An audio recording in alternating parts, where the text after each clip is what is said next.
But the story that's happening at this moment, Prime Minister Narendra Modi and the US Vice President Modi-Vance have welcomed progress in trade talks. The two leaders have exchanged their views on regional and global issues. India and the US have called for dialogue and diplomacy as the way forward. Prime Minister Modi has said that he looks forward to a Trump visit later this year to India. This is the first formal visit between Modi-Vance and the Indian Prime Minister. Mr. Vance is on a 3-day personal visit to India, where he is also expected to be at a wedding in Jaipur. Let's first get the very latest from our diplomatic affairs editor, Geeta Mohan. Geeta, largely this visit presumably is ceremonial. Vance doesn't come with a large delegation to deal with specific issues. Is this simply about building chemistry between the Modi government and the new Trump-Vance administration in Washington, as a build-up to what happened when the Prime Minister visited White House a few months ago? Well, it certainly is, Rajdeep. This is the second highest level visit from the United States of America. But yes, it is not one where delegation level talks could lead to outcomes that could lead to announcements. That certainly will happen when the leadership meets again, which is Prime Minister Modi and President Trump.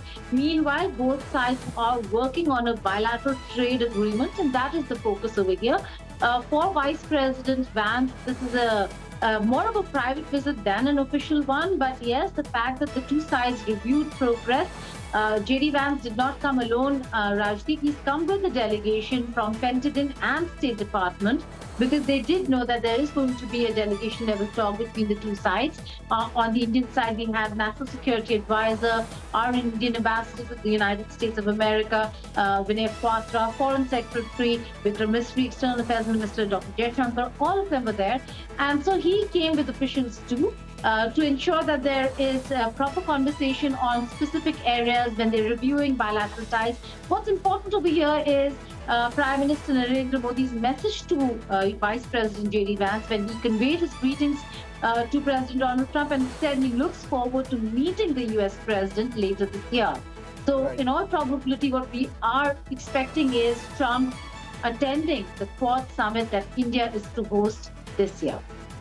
Okay, Geeta Mohan joining us with those details. Of course, as Geeta said, this is more of a personal visit that Modi-Vance is having. You can see him there. His children very much the attention of most Instagrammers, and to some extent in those photographs of Prime Minister Modi as well. Now, why is Modi-Vance important?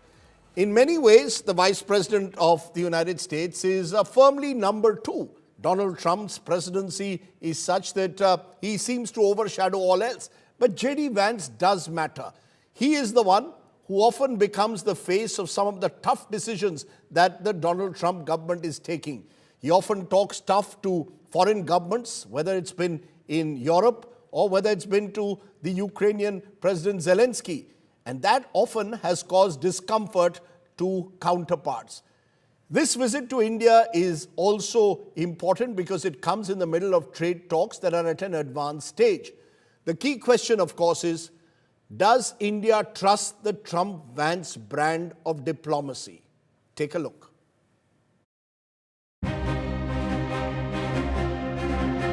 In the 4 months in office, US Vice President Modi-Vance has practiced a new brand of aggressive diplomacy. The world saw it first when Vance attended the Munich Security Conference, where he minced no words. Months ago, the Scottish government began distributing letters to citizens. Vance, as many would describe, lectured Europe on democracy and security. Within their own homes. What has seemed a little bit less clear to me, and certainly I think to many of the citizens of Europe, is what exactly it is that you're defending yourselves for. What is the positive vision that animates this shared security compact that we all believe is so important?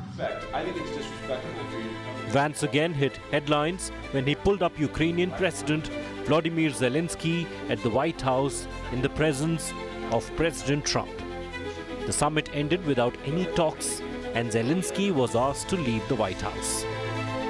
Mr. President, with respect, I think it's disrespectful for you to come into the Oval Office and try to litigate this in front of the American media. Right now, you guys are going around and forcing conscripts to the front lines because you have manpower problems. You should be thanking the president.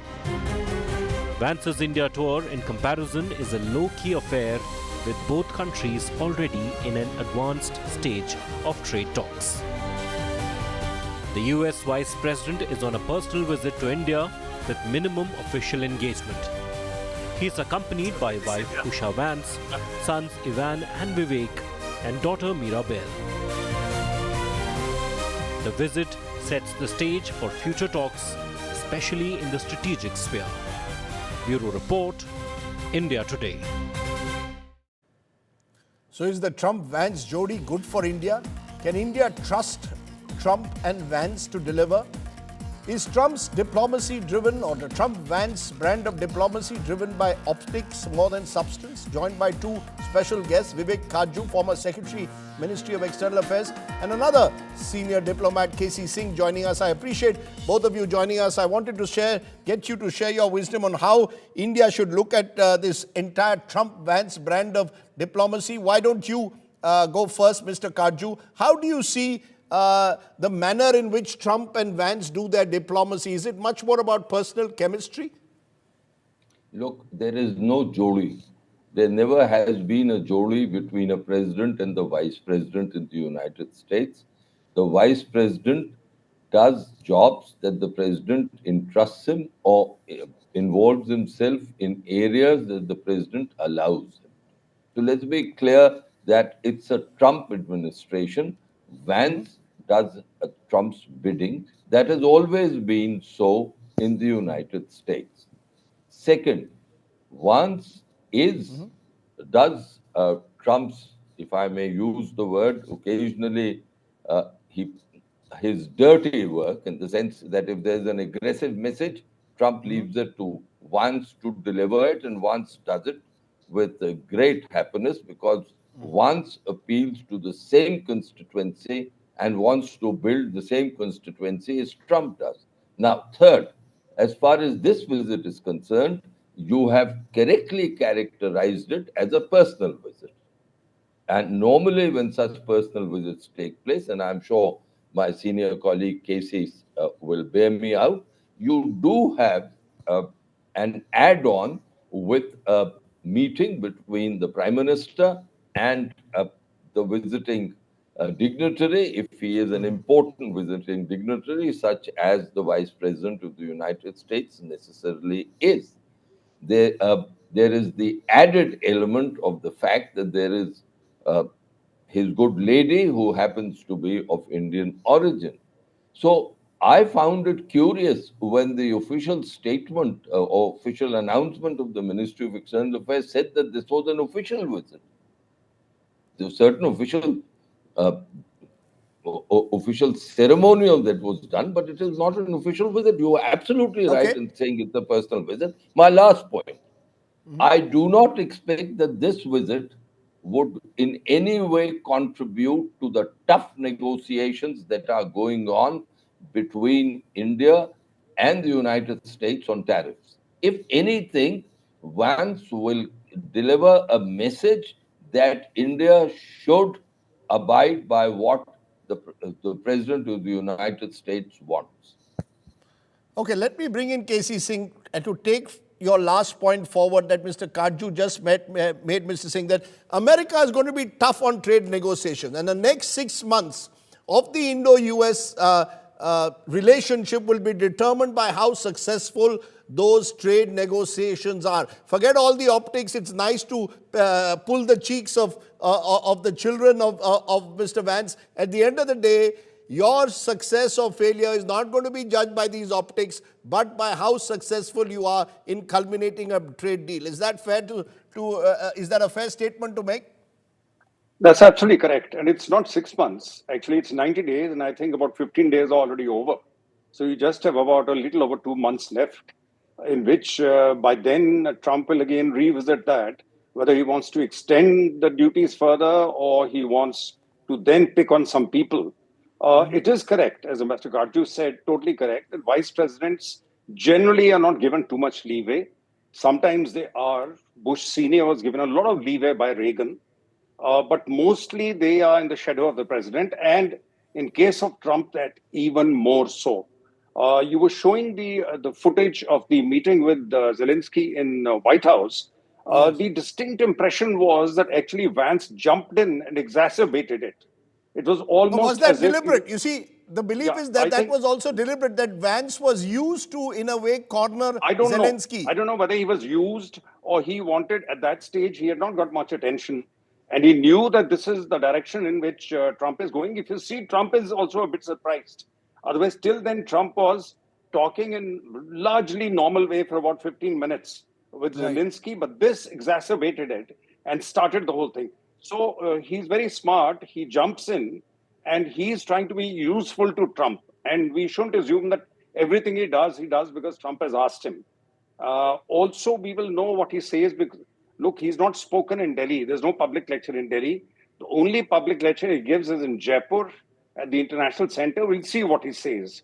That may have some official message which he conveys, which he might have conveyed personally to the Prime Minister when he was talking to them. But essentially, I think India is also using him as a messenger boy and sending good vibes, good optics back to Trump for whatever it is worth. But essentially, it's going to be a tough negotiation with all the 60 odd countries. And I think we are not going to be an exception.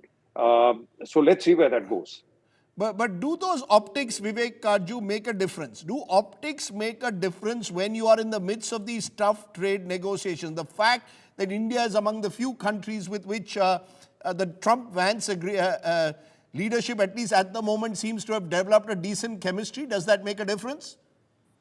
In my experience, no. Interests do. Personal chemistry plays a very minor role, and certainly with Trump, it doesn't. You had Trump sitting with the Prime Minister when he said that India is a tariff king or words to that effect. And while the Prime Minister was there, he did not, in February in the United States, he did not hesitate in imposing his tariffs. So I think I have always had deep suspicion about the utility of this term personal chemistry. Yes, in certain cases it smoothens the path, but when Right. crucial interests are involved, its impact, quite frankly, is zilch, and we can see it from our own experience during the Modi term, first term and second term. Yeah, in fact, one of those images, of course, was when Prime Minister Modi, for example, was with the Chinese president on a jhula or a swing in Ahmedabad, and then relations, unfortunately, went the wrong way a few years later. Though, KC Singh, therefore, should we tread very cautiously with this particular administration in Washington at the moment, not get carried away by any sweet talking that might happen behind closed doors? Absolutely, because we don't even know what is Trump's end game. There was a Japanese trade delegation which was in Washington. And after 3-4 days, they've come back because the interlocutors told them, we don't know what is the end game. We don't know what to tell you and what to settle on. No, because the tariffs which have been imposed are very arbitrarily imposed.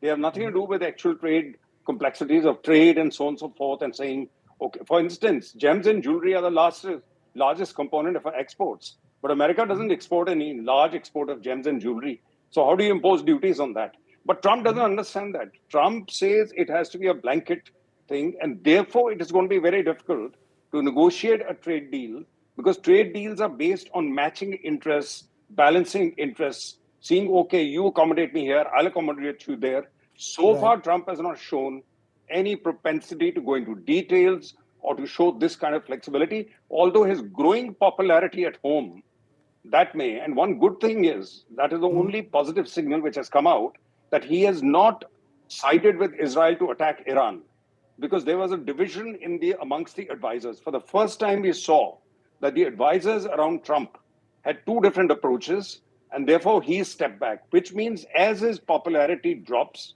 he may be Yes. becoming more pragmatic, more willing to listen to people around them. And that's where probably JD Vance can play some role, but we don't know what his real thinking is. Okay, let me leave it there. I appreciate both of you joining us and giving us a sense as senior diplomats of how one should tread with this Trump-Vance administration. Vivek Kajju, KC Singh, thank you very much for joining me here on the news today.